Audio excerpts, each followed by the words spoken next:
I'm Dean Newland, and welcome to Leadovation. Reimagine, facilitate, flourish. This podcast is dedicated to the art and science of innovative leadership. Through insightful interviews with industry experts, I bring you cutting-edge strategies and experiences of innovative leadership, helping you think differently, act strategically, and achieve remarkable results. Join me as I provide insights and tools that empower you to make smarter decisions, forge meaningful relationships. Welcome to Leadovation.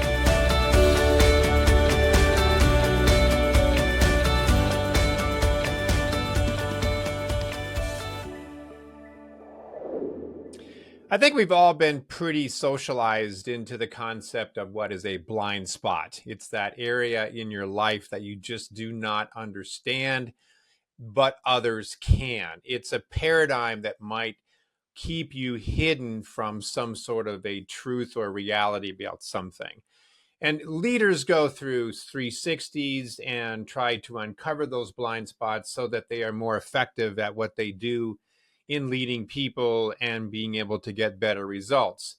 That's a common idea, but what about an entire organizational structure that has a collective blind spot about how it works and how it runs and its overall structure?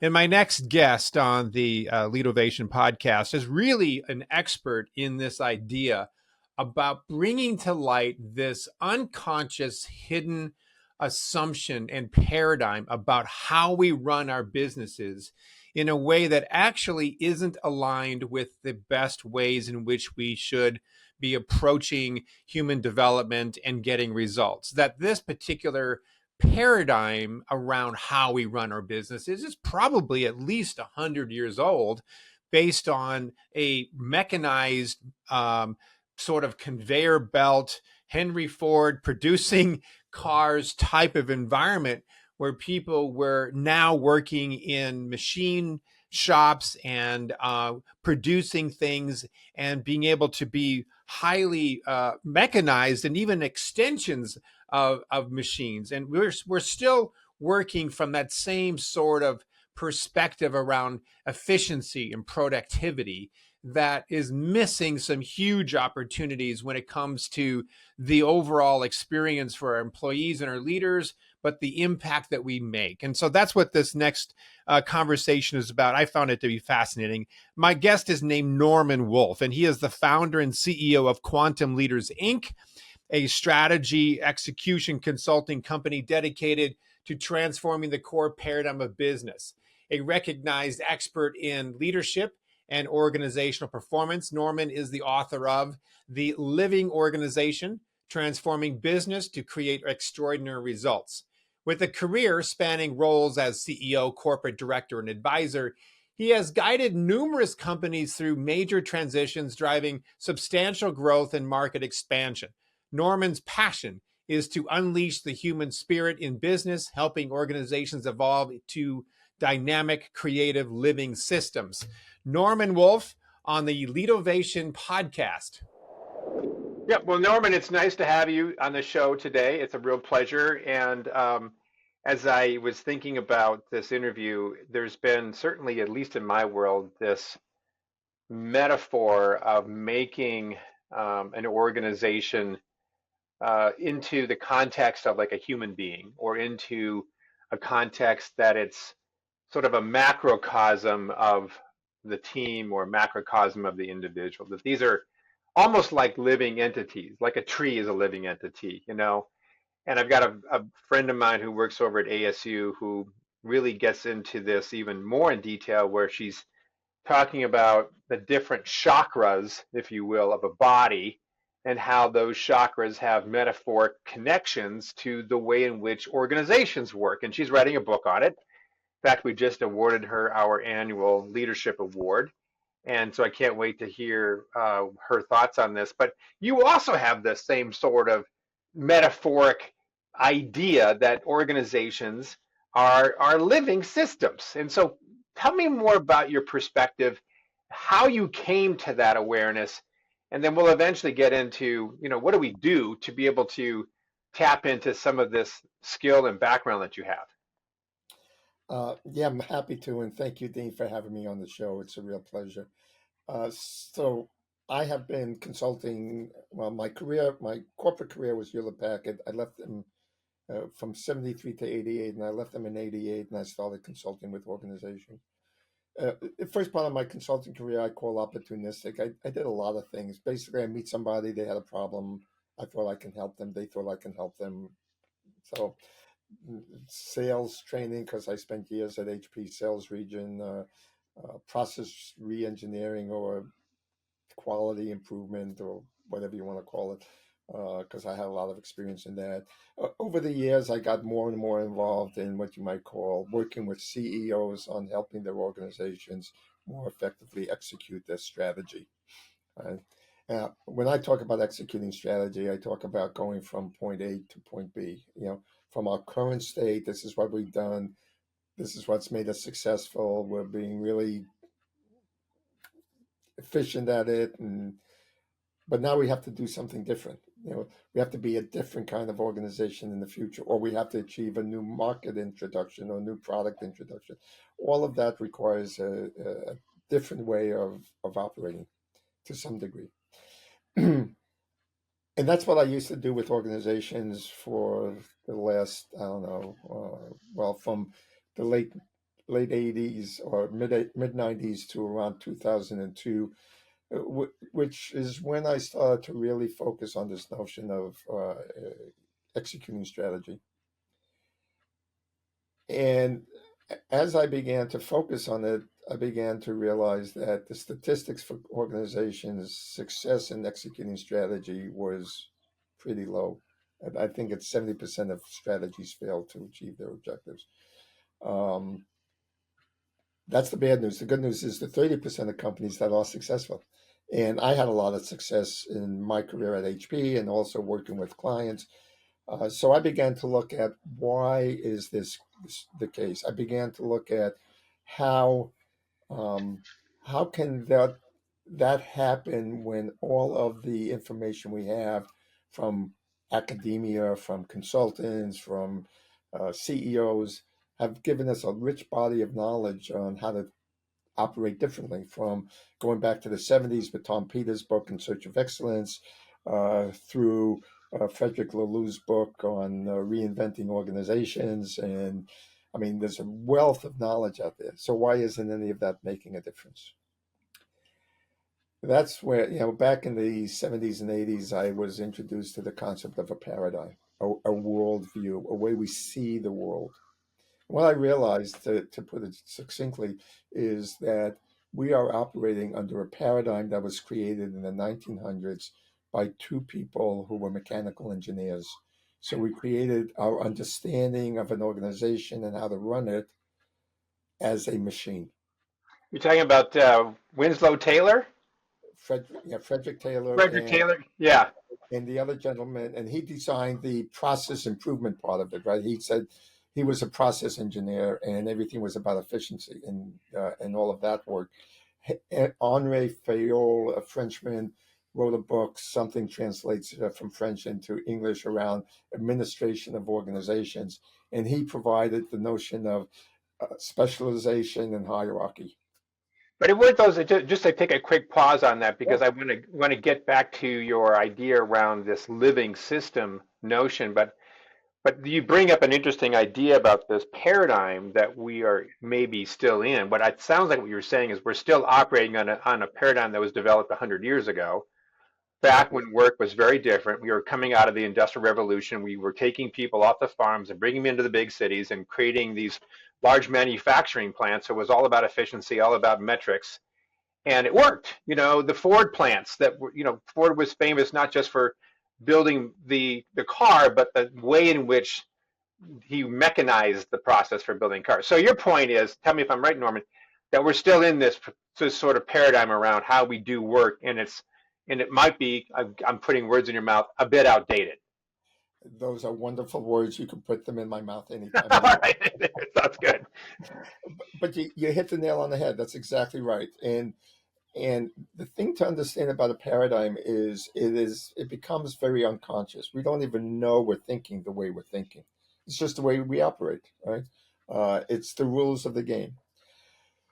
So recognizing that that's really what's contributing to the failure, why all these what I call aspirational models of that in all these wonderful books we've been given um, isn't taking root, isn't changing, because they are really talking about how do you get a collective of people, which are human beings, to operate more effectively, but we're trying to make the machine into a human being. It's really Or to make the human being into a machine. more accurately, yes. That's the byproduct of it. We end up making the human being into machine. And if you think about how we lead organizations today, it's very simple. The leadership team, just call it the leader, designs the machine. The machine is looked at as a black box which has inputs. We do stuff inside the black box and we produce an output, right? Very simple. Right. And then within the black box, we have these process steps, these workflows, and we have resource allocations. We have three machines that pack stuff. We have four machines that are 3D printers, and then we have people that are just additional components in the machine. And we created so we have our workflows, we have our resource descriptions, and part of that are our job descriptions, right? Those are the specs for the components that we need to plug in. We go to the big box employment store, call it Indeed, or right, and we compare specifications and we buy those products and plug them into the machine. We turn the machine on, and the inputs convert into outputs. It's very simple. Every decision we make is based on that paradigm. And And then, you're of course, saying that that paradigm was set, basically, if I go back, that paradigm was set from that same sort of mechanized input output system that mirrored the manufacturing plant, put in raw materials, put them together, out comes a car. You're absolutely. saying that that same sort of thinking comes into play today.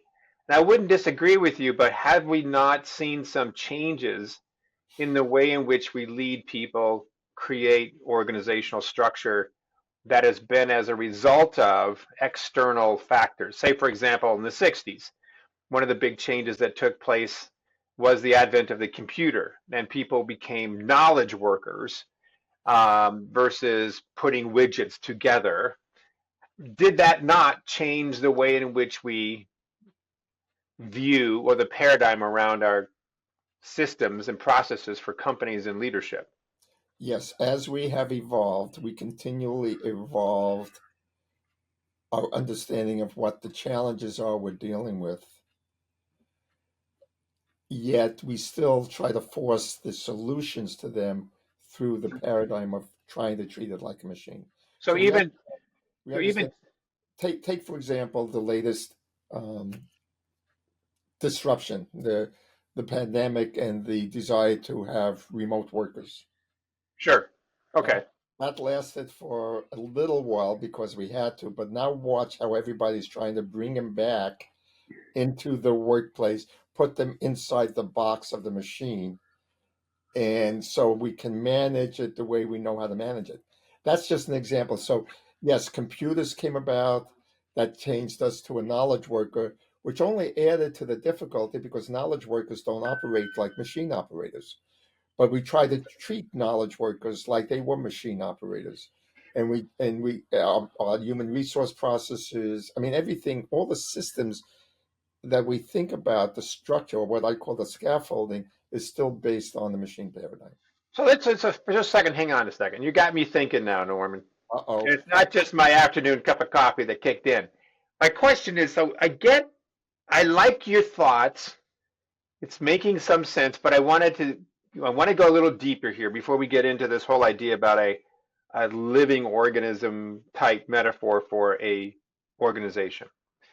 So if you use the pandemic as an example of the fact that we brought everybody out of the box and now they're working from home, and a couple of years, 2, 3 years later, the trend is now bringing people back. And you use that as an example of we are returning to the old ways of thinking, meaning we're literally getting people back in boxes because we're talking about the bricks and mortars of businesses.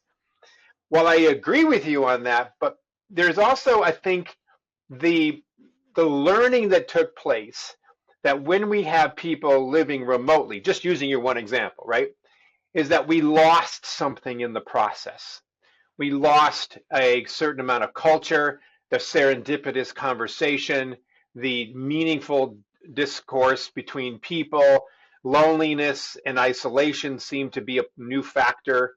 While, of course, we had some benefits because we didn't have to get dressed for work and spend all the money getting ourselves from point A to point B, so we saved money on gas. So there was that. But that it seemed like people are coming back to the notion of let's all get back together because we felt that the culture was better that way. And I guess I'm challenging your notion a little bit, or I want you to push back with me to say, how does that continue to reinforce the old paradigm of how we do business by using the example of bringing people back to work? So one of the benefits that people had when they went to remote work was a greater degree of autonomy. Yes. One of the challenges of remote work was leaders did not know how to deal with autonomy. Agreed. I would give you that. Okay, Yep. and they recognize that not only don't we know how to agree with autonomy, we don't know how to manage the culture aspect. How do we get people who are not living, breathing together, picking up the culture by osmosis? We don't know how to do that. So our solution is put them back in the box. Now, we pay a heavy price when we put them back in the box because now people are beginning to feel again like they're nothing but cogs in the wheel in the extreme. Um, Again, just to highlight the point, I Okay. want to be careful to note that statements I make may not be black and white. There's all I sorts of get it, and I'm good with that. good. I think we can say take this as a theme, but we don't have to take Yeah, it as an right. absolute. Yeah, Right. I good. get it. Okay. And so now we've given up a potential really positive for creating engaged employees because they have a sense of autonomy. With autonomy comes a sense of choice, and with a sense of choice comes a sense of empowerment, and with empowerment, I feel engaged. So I'm trading that off for the comfort of being able to manage my employees better, which means I'm controlling their work, and I'm also uh, don't have to worry about the challenge of how do I create a environment that doesn't have people in the same physical space, and I can still create the culture I want. Now, just to give you a highlight, my partner, as a matter of fact, my whole company, which I really call a community rather than a company, um, we don't live in the same place. We are all remote. My partner for 7 years has started off living down in Ashland, Oregon, and moved to Croatia. And he's been in Croatia for probably 5 years now. Um, I have other consultants that are in Munich, Germany. Um, One is in Portland, Oregon. One is in Cincinnati. One is in Southern California. So none of us, one is in Kuwait, none of us, and yet we all are building, consciously building a sense of communal purpose. And So you're saying that this is something that you're intentionally doing in a remote area, remote, I guess, platform, if you will. To your point, everybody is living in different areas. The guess the flip side of this would be is could it not could you not also create autonomy where you're not sort of overly controlling the work of your employees so they're not cogs in a wheel. Oh, and by the way, they're also working in the same space that you. absolutely, absolutely, You're not saying that they're mutually exclusive. they're absolutely not mutually exclusive. Understood. What I'm saying simply is that we are going back to the original statement that brought us all to this Yeah, conversation. yeah, let's track this one. We are going. We are currently still dominantly, and not, remember, only 70% of organizations fail. 30% are doing it differently, whether they're doing it consciously differently or not. And we can get into that in a second. I'm just simply saying that because we have this paradigm, this way of thinking, that we're not even conscious we're thinking that way. We're making decisions to solve our problems through a Mm. limited, through a certain filter. I won't even say limited. It's just a certain filter, right? And so the options I have, like even thinking about the possibility of creating a culture in a remote work environment, in this filter, it doesn't even exist. It's just not possible. I Well, just, what is the filter? What is the definition of that filter that you say exists that says we can't create culture in a remote work environment? it's What the is that filter? it's the machine paradigm. Meaning I that we can't control work, meaning we can't, we don't have, because I wonder, is it about controlling work or, because I don't know, some of the companies I've talked to, I think would agree with you 100%. Yes, it's difficult to control people's work and understand what's going on and updates and accountability. And oh my gosh, this person is actually on their Zoom call, but their video is off because they're walking through Costco picking up, a bottle of wine. I get that. We hear stories about that all the time. So there's sort of like multitasking. I'm sort of working, I'm sort of not working, and I get that. And employers kind of feel like, wait a minute, we got to pull back on this. On the other hand, though, is there not the argument that says we don't know how to create meaningful, and I mean meaningful, heartfelt, cultural connections with people? There is a different barrier. You and I am not sitting in your office right now. If right. I were sitting across your desk, I think I would have a different experience with you than if I were to see you on this 3x3 screen on my computer. You're a wonderful guy, but I think I would have a different experience just because I see a three-dimensional version of you. And we might even connect a slightly different way. So what's your thoughts on that? Is it about control, or is it we just don't know how to create meaningful connections with people over Zoom? I think it's not a simple answer. So I it's both. understand. Look, I have as I said, my partner that's been with me now for 7 years. My original connection with him was over LinkedIn. Over 7 years, we met in person once. He lives in Croatia. If you asked him, did we have a meaningful relationship that's gone on for 7 years? He would say absolutely yes, and so would I. Okay. It's not the medium, it's the fact that what is the intention of our connection? All right, so just that's brilliant what you just said. It's not the medium, it's the intention of our connection. That's a underline. That's a take a step back and consider what you just said. That's very powerful what you just said. Yeah, and so the machine paradigm has a number of principles, and one of them is we're not concerned with the human aspect of work. We're concerned about the production aspect of work, Mm. right? I agree with you 100% on that. I think that's So true. Yeah. with that framework, my concern in dealing with people is how productive are they according to a certain definition of what productivity means. Not how creative they are, not how innovative they are, not how contributing they are, but how productive they are.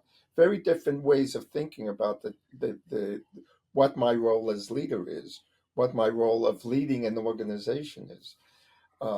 So all I was simply trying to explain is that within this paradigm we call the machine paradigm, we have a very limited, filtered view of what we're trying to accomplish and how to go about doing it. Now, Yes. let's shift that paradigm. Let's say that I saw the organization as a living person, not metaphorically, but actually as a living person. And I began to ask the question, why does this person exist? And what is it meant to contribute to the world? Now I've got a different reason. Now I've got a different role of leader. I'm not interested in just how productive the person is. I'm interested in how productive the organization is. I'm interested in how much of an impact this collective is going to make. Now I've started to shift my view of what problem am I trying to solve. So wait a minute, so you're saying that you're focusing away from the individual to the collective. Well, even in the machine paradigm, I'm focused on the collective. How does this organization produce? Right. Right. That's it. Here, I'm focusing on how does this living person, this collective, make an impact. So I go from production to impact. So, That's one. That's one step. okay, I can see that. I can see that. So, but I mean, again, this is dumbing it down. So just help me understand your point of view on this. Like, I could see production for production's sake, work for work's sake, metrics that improve for metrics' sake, and then the other approach would be but what's the what's the impact, what's the value, what's the mission, what's the vision? What are we doing this for? Who are Right. we serving? How are we bettering the world? So one of the principles that has come out over the last number of years with the books and so forth is that um, having a very clear purpose, starting with why, right? Um, Simon Sinek's Simon book Sinek, yeah. and Frederick Laloux's book, when reinventing the organization and conscious capitalism, what's your higher purpose, and so forth. Right? We know that purpose is important, but the purpose of a machine is just to produce. Humans tend to feel a connection to what conscious capitalism calls a higher purpose. In our work, I use the term soulful purpose. Why Hmm. do we really exist? And how does that connect to not a vision statement, but a impact statement? What impact are we going to be making in Hmm. as we do this thing? So we're beginning to look at it from the same characteristics. I want to talk to you about, how are you going to be more productive in your life? I mean, that's one aspect. It's still important. I don't Yeah. deny it. But if I was coaching you one on one, we'd be talking about a different kind of conversation, right? I'd be talking to you about uh, what impact do you want to make? What gives your life meaning, right? Going back to what you said. But why Hmm. don't we do that with the organization? Well, you can only do that with an organization if the organization was treated like a person, not a In machine. relationship to other people. So now you talk about one of the other principles of our model is everybody's in an ecosystem, Yes. right? So if you look at the machine paradigm, I've got this box, and I've got suppliers outside of the box, and I've got customers outside of the box, and inside of the box is the machine. In an ecosystem, there's an interdependent relationship between all of the members of the ecosystem. So Right. now we're talking about the relationship we have. You can't talk about that from the perspective of a machine, because in the machine it's just I do my thing and I take stuff in and I send stuff out. In an ecosystem, which is one of the principles of the living organization model, I am dealing with relationships. So again, you can't apply relationships to a machine because machines don't have relationships, they have transactions. Machines don't have experiences, machines have transactions. So if I think of my organization as providing experiences to customers, that only happens if the organization is a living person, because you only have experience from interacting with other people. Well, you So, also have experience from interacting with machines, but it's usually a transactional experience. so much about this, Norman, to me seems like it's first and foremost, which was true for most things having to do with change, is the awareness of it, is the bringing something from the darkness into the light, the blind spot, the Johari window, the box number two that says, okay, I understand what I don't know, even though the rest of you might know that. Okay, so we get that idea. But what is there a question that a person listening to this conversation could say, well, Norman, I like what you're talking about. It kind of makes sense to me. This feels very philosophic. It's cool. You're a smart guy. But what is a question that we could ask ourselves to uncover or identify some awareness around our behavior relative to the machine, as you say? How do we call it out? How do we know that we're in it versus not in it? What's the process for getting self-aware around this? Well, that's a great question and one I continually work at because it's Okay. hard. It's like really tough to get a person who's unaware inside that box where they don't know and point to you don't know what you don't know and let me help you understand it. But here's one way to think about it that I found is effective for not everybody but a lot of people. Would you manage your family? Would you raise your kids the same way you run your organization? That's a great question. Hmm. Because if I think of an organization as a living person, and one of our six principles is the capacity to execute is a function of capability plus maturity. And if you think of your kids, you not only want them to be capable, you want them to have certain skills, they want to balance the checkbook and all of that, but you also want to have a level of maturity as they grow, right? Because they become more effective navigating their world as they become more mature. They become less dependent upon you as a parent and more capable on their own as they mature. So, as parents, we're always guiding our children to not only develop capability but also maturity. Well, why as a leader, if I know that my organization, the level of maturity of my departments and my leadership team has a great impact on me as a leader, whether they're dependent on me to make all the decisions for them in the extreme, and again, we're talking about shades of gray here, or whether I can allow them the freedom to make decisions on their own, knowing that they're mature enough to think of not just their own needs, but the needs of the collective.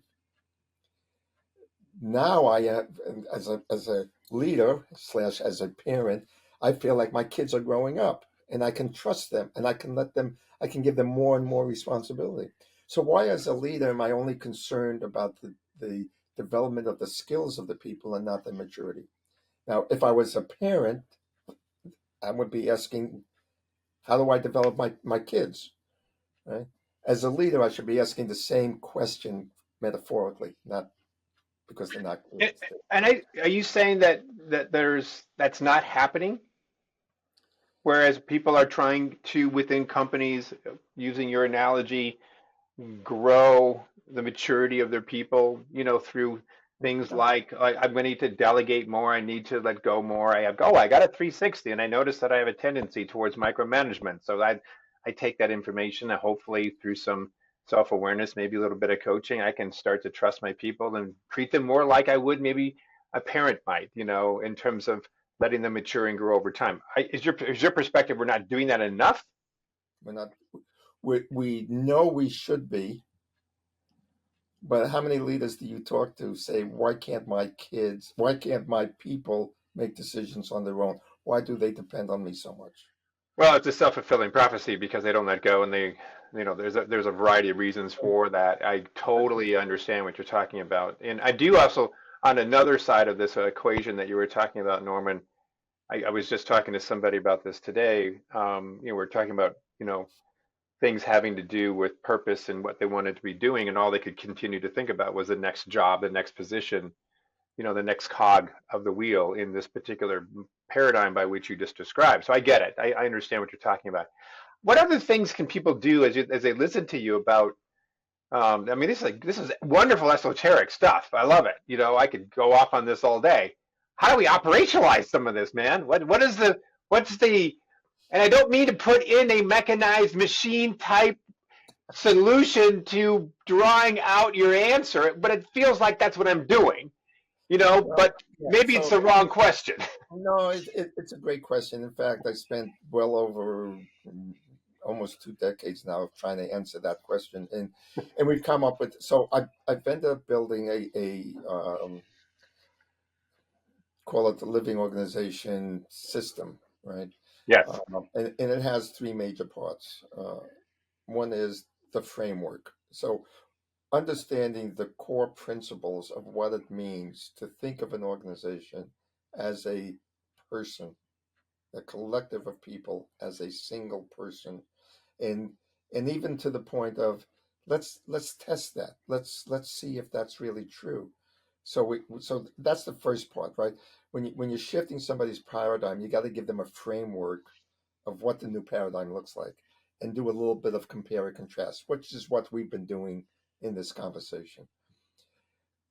Then they go, okay, now I need some new skills because my old skills don't include thinking that way. Right?